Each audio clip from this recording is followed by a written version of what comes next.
La confidence de Jude Bellingham sur ses débuts canons avec le Real Madrid. Rafael Leao ciblé par le Real Madrid. Ce sont ces informations et tant d'autres que nous allons développer.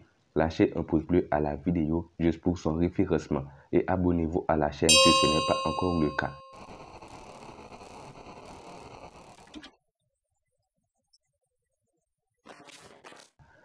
Le retour de Vinicius est désormais imminent au Real Madrid. En l'absence de Vinicius, le Real Madrid s'est trouvé un buteur providentiel, en la personne de Jude Bellingham. Vinicius pourrait être sur le banc contre l'Atlético. Si le Brésilien a encore beaucoup manqué à l'attaque merengue, lui qui est éloigné des terrains depuis fin août, Carlo Ancelotti a donné une bonne nouvelle après la rencontre Real Madrid-Union Berlin. Le technicien italien a laissé entendre que le retour du Brésilien était programmé pour mercredi prochain contre Las Palmas et qu'une bonne nouvelle pour le derby dimanche face à l'Atlético n'était pas à exclure. Le Real Madrid a gagné face à l'Union Berlin 1-0 pour son premier match de LDC. Selon Carlo Ancelotti, Manchester City est le favori pour remporter la Ligue des Champions. Aurélien Tchouameni a une opinion très différente. Le coach italien a clairement exprimé son point de vue en affirmant que Manchester City était le favori incontesté pour remporter la Ligue des Champions. Selon lui, cette conviction repose sur la stabilité de l'effectif de Manchester City, qui a déjà prouvé sa valeur en remportant le titre l'année précédente. Cette déclaration a suscité l'intérêt des journalistes espagnols qui ont voulu recueillir l'opinion des joueurs du Real Madrid. Quant au véritable favori de l'AC1, Aurélien Tchouameni, ancien de Monaco, a répondu avec une pointe d'ironie. C'est le coach qui a dit ça, je vais peut-être devoir aller lui parler de cette déclaration. Rodrigo n'a pas marqué qu'un seul but en 6 matchs et n'arrive pas à faire oublier son compatriote Vinicius.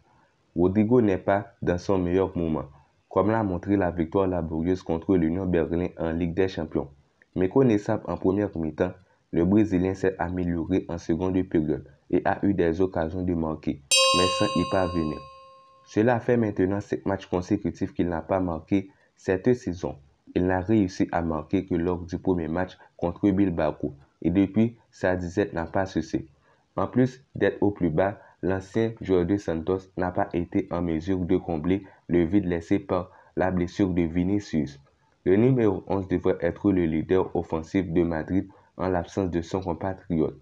Mais ses performances sont en chute libre, surtout depuis le retour de la trêve internationale. Déjà très irrégulier face à la Sociedad, il n'a pas fait une bonne figure face à l'Union, malgré de bonnes occasions coup sur coup en seconde période. La première a été repoussée par Renaud et sa volée suivante a heurté le poteau. Recruté pour 103 millions d'euros, Jude Bellingham est le Messi du Real Madrid en ce début de saison. Le milieu anglais a une nouvelle fois offert la victoire face à l'Union Berlin en Ligue des Champions 1-0.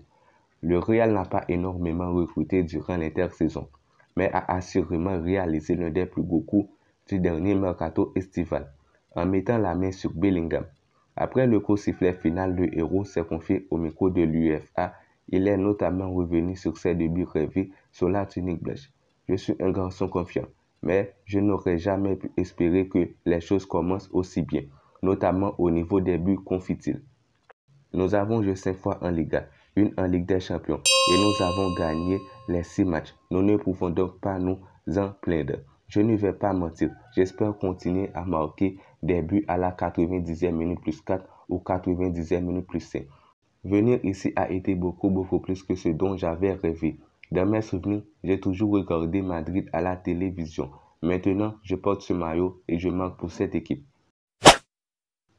S'il a récemment prolongé, Rafael Leao ne restera pas éternellement à l'AC Milan. Une certitude pour certains de ses prétendants, parmi lesquels figurent selon Todo Fiaes, Liverpool et le Real Madrid. Sous contrat jusqu'en 2028, il faudrait néanmoins débourser une somme conséquente, avoisinant les 90 millions d'euros minimum, sans quoi la formation lombarde n'acceptera pas de s'asseoir à la table de négociation. C'est ici que s'achève cette vidéo. Lâchez un pouce bleu et un commentaire à la vidéo et n'oubliez pas de vous abonner pour tout savoir sur l'actualité du Real Madrid. Merci d'avoir été des nôtres. À la Madrid. Here we are, we locked down in different cities, and our virtual connection falls apart. Guess it's been too many years since California. Now the memories of us is